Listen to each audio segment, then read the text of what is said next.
சீமான் சாட்டை மாமா பைய அந்த துரைமுருகன் இருக்கான் பாத்தீங்கல்ல, அவனை மட்டுமே இவர் கட்சியை விட்டு வெளியில அனுப்புவதற்கான அணுகுமுறை மிக மிக மென்மையாக இருக்கிறது. மற்றவங்க எல்லாத்தையுமே என்ன பண்றான்னு கேட்டீங்கன்னா ஒரு அறிக்கையின் மூலமாக காலி பண்ணி வெளியில அனுப்பிடுவாரு. ஆனா இந்த சாட்டை மாமா பையலுக்கு மட்டும் அப்படி என்ன ஸ்பெஷலா ஒரு ஸ்பெசிபிகேஷன் இருக்குங்கிறது ஊர் உலகத்துக்கே தெரியல. அப்படி கிடையாது, அப்படி கிடையாதுடா தம்பி, அவர் சொல்றதே கேளு. அண்ணாவுக்கு எம்ஜிஆர், அண்ணனுக்கு நீடா. சிரிக்கிறாரே, சிரிச்சு வெளியில தெரிய வெளியில கட்சிக்கு துரோகம் பண்றது வந்துட்டு வெளியில தெரிய மாட்டேங்குது. வெளியே துரோகம் பண்ணி முடிச்சு 2 நாள் கழிச்சு உள்ள வர்றதுக்கும் உள்ள ஏற்றுக்கொள்வதற்கும் என்ன காரணம் தெரிய மாட்டேங்குதுன்னு சொன்னா, பரவலா நம்ம கிட்ட பேசக்கூடிய செய்தி என்னன்னு கேட்டீங்கன்னா, அவனுடைய மிகப்பெரிய பிளஸ் சீமானுடைய மிகப்பெரிய மைனஸ் என்னன்னு கேட்டீங்கன்னா, ஒரு சாட்டை மாமா பைய வரானா அவன் உடம்பு முழுக்க என்ன வச்சிருப்பான், எந்த இடத்துல யாருக்குமே தெரியாம ஒரு கேமராவை வச்சிருப்பான். அப்போ அவங்க கிட்ட முன்னாடி சிரிச்சு பேசுற மாதிரி சிரிப்பான். அதே மாதிரி இவனே வார்த்தையை தூண்டி விடுவான்.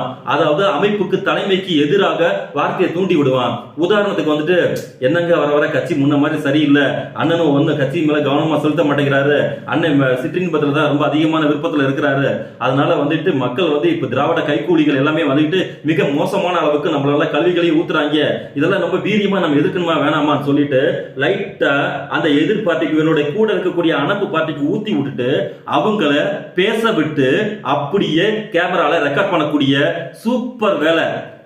இந்த வேலைக்கு என்ன உலகத்துல பேர் கொடுப்பாங்க அது எனக்கு உங்களுக்கு தெரியும். டேய் மாமா பையல சௌக்கியமா, டேய் மாமா பையல என்னமா சௌக்கியமா, எப்படி இருக்கா? அந்த சூப்பர் வேலைய கேஷுவலாவே செய்யக்கூடிய வேலையை தான் இவன் செஞ்சுட்டு இருக்கான். செஞ்சு முடிச்சுட்டு அவனுக்கே தெரியாம என்ன பண்ணுவான்னு கேட்டீங்கன்னா, ஹிட்டனா வந்துகிட்டு இந்த நம்ம சீமான் பக்கத்துல இருக்கும்போது, அண்ணே நம்மளை பத்தி எவ்வளவு தூரம் மோசமா இருக்கக்கூடிய புல்லுருவிகள் நம்ம கட்சியில இருக்காங்க பாருங்கனே அப்படின்னு சொல்லிட்டு அந்த வீடியோ பதிவு எடுத்து இந்த ஆள்கிட்ட போட்டு, இந்த சீமான்ட்ட போட்டு கிடக்கும்போது இந்த ஆளுக்கு பயங்கரமா டென்ஷன் ஆயிடும். இது என்னடா இது, இவ்வளவு வேலையை இவன் பாக்குறானே, இவன் அப்ப பொழுதுனைக்கு கேமராவோட தான் சுத்திட்டு இருக்கானா, இவன் பெரிய டேஞ்சரான ஆளா இருப்பான். சீமான் ஏற்கனவே யோசனை பண்ணின விஷயம் தான். Don't try to play the fool with me, Nikesh. No, it's very bad. அப்படித்தான் கட்சிக்குள்ள ஊருப்பட்ட பயில்களை காட்டி கொடுத்த வேலையை இந்த சாட்டை மாமா பைய வந்துகிட்டு சீமான்ட்ட பண்ணி வச்சிருக்கா. அப்படி இது எந்த இடத்துல சீமானுக்கு அப்பா மாறி இருக்குன்னு கேட்டா, இவ்வளவு தூரம் அவங்களுக்கே தெரியாம இருக்கக்கூடிய வேலையை ஃபுல்லா கேமரா வந்து அப்சர்வேஷன் பண்ணி வச்சிருக்கானே. நம்ம இவன் கூட ஏற்கனவே பழைய அவங்களுடைய பர்சனல் ஊர் உலகத்துக்கு வெளியில தெரிஞ்ச ஒரு பர்சனல் என்னது கேட்டீங்கன்னா, விஜயலட்சுமி மேடத்தோடைய ஒரு பஞ்சாயத்து. அந்த பஞ்சாயத்துக்குள்ள ஏகப்பட்ட ஹிடன் ஒர்க்கை வந்து இவன் பண்ணி வச்சிருக்கான். இதுல நம்மளுடைய வாழ்க்கை முறைக்குள்ள ஏதாவது மறைமுகமான ஒரு வீடியோ இவங்கிட்ட எதுவும் இருக்குதா இல்லையாங்கிற மிகப்பெரிய மன உளைச்சல் இருக்கு பாத்தீங்களா. அந்த மன உளைச்சல் வந்து சீமானை போட்டு ஆட்டி படைக்குது. இங்க படுத்துற நிமிஷம்னால தாங்க முடியலையே, தலை வலிக்குதுடா, தலை வலிக்குதே. இவன் இது மறைமுகமா இருக்கா அல்லது வெளிப்படையா இருக்கா அப்படிங்கிறது எதுவுமே நம்மளால கன்க்ளூஷன் பண்ண முடியாது. இது எந்த இடத்துல நம்மளால முடிவு செய்ய முடியும் கேட்டீங்கன்னா, மற்ற அனைவர்களுமே வந்துகிட்டு கட்சிக்கும் இவருக்கும் தொல்லை கொடுக்கக்கூடிய யாராவது இருந்தாங்கன்னா போவெளியன்னு சொல்லிட்டு ஒரு அறிக்கையின் மூலமா வெளியில விடும்போது, இவனை மட்டும் வெளியில விட முடியாத ஒரு விஷயத்த ஊரு உலகம் கட்சி வீட்டுக்காரமா எல்லாரும் பார்க்கும்போது, அப்போ இவங்கிட்ட இந்த மென்மையான போக்குக்கு காரணம் என்ன அப்படிங்கிற இடம் வந்துதான் நிக்குது. அந்த இடத்துல தான் இந்த கேள்வியும் வந்து நிக்குது.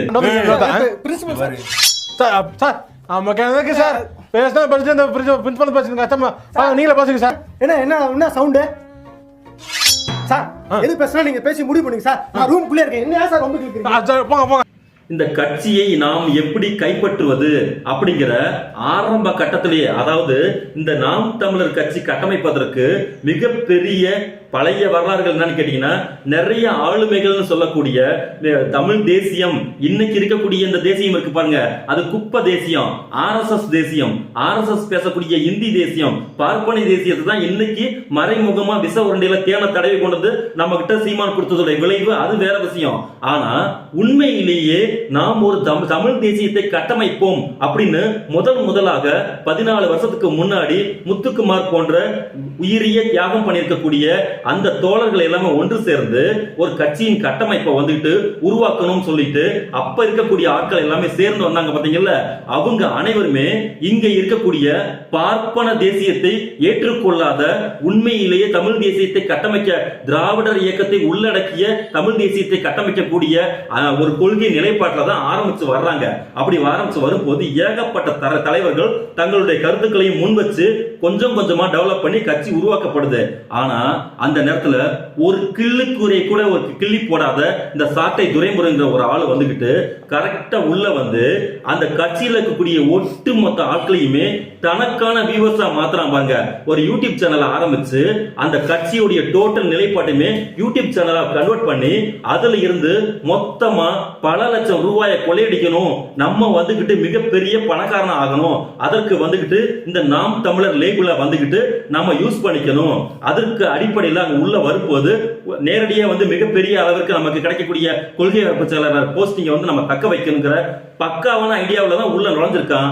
ஆனா கட்சியின் கட்டமைப்புக்கு ஒரு கல்ல கூட எடுத்து அங்கிட்டு போடாத ஒரு ஆளு இவ்வளவு வேலையை செஞ்சிருக்கான்னா அப்ப உள்ள நுழையும் போது எவ்வளவு பெரிய வேலை மூலக்காரனா உள்ள வந்திருப்பாங்கிறதுக்கு இப்பயும் பண்ணிட்டு இருக்கக்கூடிய விஷயம் ஒரு காரணம். இன்னொரு விஷயம் என்னன்னு கேட்டீங்கன்னா, இங்க இவர் வந்துகிட்டு என்ன கருத்தியலை பேசுறாருங்கிறத கரெக்டா பார்க்க வேண்டியது, பார்த்து கொஞ்ச நாளுக்கு ஊழ கும்பிடு ஊழ ஜால்ரா போட்டுக்கிட்டு உள்ள அடிச்சுக்கிட்டே இருக்க வேண்டியது. ஒரு நிலைப்பாடு வரும்போது இவரை எப்படி நம்ம ஓவர்டேக் பண்றதுன்னா கட்சி கட்டுப்பாடை மீறுவது. அண்ணன் சொல்லக்கூடிய ஒரு வார்த்தை ஒண்ணுன்னா அடுத்த நிமிஷமே வீடியோல வந்துட்டு 10 பேசுவான். பெரியாரை பற்றி இவன் வந்து லேசா ஒரு வார்த்தை சீமான் பேசினா பெரியாரை பற்றி ஒரு 100 வார்த்தை கெட்ட வார்த்தையில பேசுறது.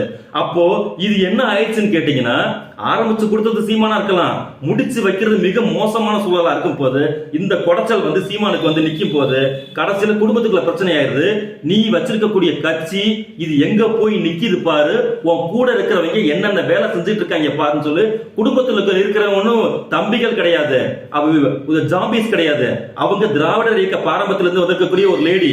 அதனால எல்லாத்தையும் ஆராய்ந்து பார்த்து சண்டை பயங்கரமா குடும்பத்துக்குள்ள வெடிக்க ஆரம்பிக்கும் தான் இந்த பிரச்சனை வந்து தெருவுக்கு வந்திருக்கக்கூடிய சூழ்நிலையில நீ முதல்ல அவனை கட்சியை விட்டு துரத்துங்கிற லெவல்ல வந்து நிக்கும் போது இந்த கட்சியை விட்டு துரத்துறதுக்கு முன்னாடி அங்க என்ன இருக்கு, அந்த மறைமுகம் என்ன இருக்குங்கிறது தான் ஊர் உலகத்துக்கு வெளிச்சமாக்கக்கூடிய விஷயம், இவன் பண்ணிருக்கக்கூடிய கேமரா விஷயம். அப்போ சீமானுடைய பர்சனல் வீடியோ எதையும் எடுத்து வச்சுக்கிட்டு நான் உன்கிட்ட வீடியோ வச்சிருக்கிறேன் பாத்துக்கோ, அப்ப என்னைய வந்து ஓவர்டேக் பண்ணாதங்கிற லெவல்ல இன்னைக்கு உள்கட்சி சண்டை நடந்துகிட்டு இருக்கு. நாம் தமிழர் கட்சி தலைமை ஒருங்கிணைப்பாளர் சீமான் கிட்ட நாங்க கேட்கக்கூடிய அன்பான வேண்டுகோள் என்னன்னு கேட்டீங்கன்னா, 14 வருஷத்துக்கு முன்னாடி எந்த நோக்கத்துக்காக நீங்க தமிழ்நாட்டுல தமிழ் தேசியத்தை கட்டமைப்போம் சொல்லி ஒரு கட்சியை நீங்க ஆரம்பிச்சீங்களோ, உங்களுக்கு தொண்டர் படையை உருவாக்குனீங்களோ, அந்த தொண்டர் படையை அனைத்துமே இன்னைக்கு தம்பிகள் ஃபுல்லா முழுக்க மாறின ஜாம்பிஸா மாறிட்டாங்க, ரத்த காட்டேரியா மாறிட்டாங்க. அவங்களுக்கு அறிவுங்கிறது ஒரு துளி கூட கிடையாத அளவுக்கு மோசமா போயிட்டாங்க. அதோடைய விளைவுகளை நீங்க கண்கூடா பாத்தீங்க.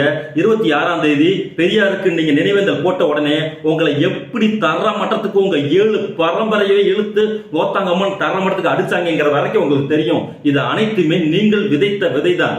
சரி, ஓகே, அது எக்கேட கெட்டு போகட்டும். நீங்க நாக்பூர்ல வந்து டீல் வச்சிருந்தீங்க, அதன் அடிப்படையில் நீங்க RSS சித்தாந்தத்தை கொண்டுட்டு வந்தீங்க. நீங்க பண்ணின பக்காவான வேலைக்கு தகுந்த மாதிரி பக்காவான ஆளை நீங்க கொண்டு வந்துட்டீங்க. ஆனா இது இப்ப எங்க போய் முட்டு சந்தில போய் நின்றுக்குன்னு கேட்டீங்கன்னா, கட்சியை குப்பரைக்கு கவலக்கூடிய இடத்துக்கு போய் நின்றுக்கு.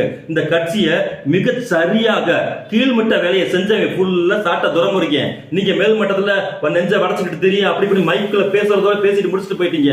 கீழே இருக்கக்கூடிய டோட்டல் கட்டமைப்பையும் இந்த மாதிரி அள்ளு சில்லறையை ஃபுல்லா மிக பக்காவாக தமிழ் தேசியத்துக்கு, உண்மையான தமிழ் தேசியத்துக்கும் திராவிடர் இயக்கத்துக்கும் திராவிடர் இயக்க தலைவர்களுக்கும் எதிராக திருப்பி விட்டு ஒரு பக்கா RSS கைக்கூலி பசங்களை மாத்தக்கூடிய அளவிற்கு இன்னைக்கு அவங்கள நல்லா உசுப்பேத்தி விட்டு நல்லா அவங்கள ஆளா திரட்டை கொடுத்து வச்சிருக்கிறான். இப்போ கட்சியில இந்த மத்தளத்துக்கு 2 பக்கம் அடிக்கிற மாதிரி வீட்டுக்காரமா உங்களை நல்லா ரிப்பீட் அடிக்கிறதுக்கு காரணம், இனிமேல் கட்சியை கௌரவமாக நீ நடத்த வேண்டும். தமிழ்நாட்டுல 3வது பெரிய கட்சியாக நாம் வளர வேண்டும் என்றால் இங்கே இருக்கக்கூடிய திராவிட கருத்தியலை வந்து நீ ஏற்றுக்கொண்டுதான் ஆக வேண்டும் அப்படிங்கிற மிகப்பெரிய டார்ச்சரை கைல்வெளி அணி வந்து அங்க கொடுக்கறது எல்லாத்துக்குமே தெரிஞ்சு போச்சு.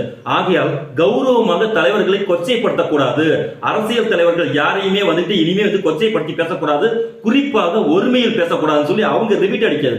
இவன் என்ன பண்றான்னா, இவர் பேசிருக்கக்கூடிய வார்த்தைக்கு கீழே தர மட்டும் கேவலமான ஒரு வீடியோவை போட்டு இவன் யூடியூப்ல வைக்கவும் பயங்கர முட்டுச்சந்தில் இருக்கு.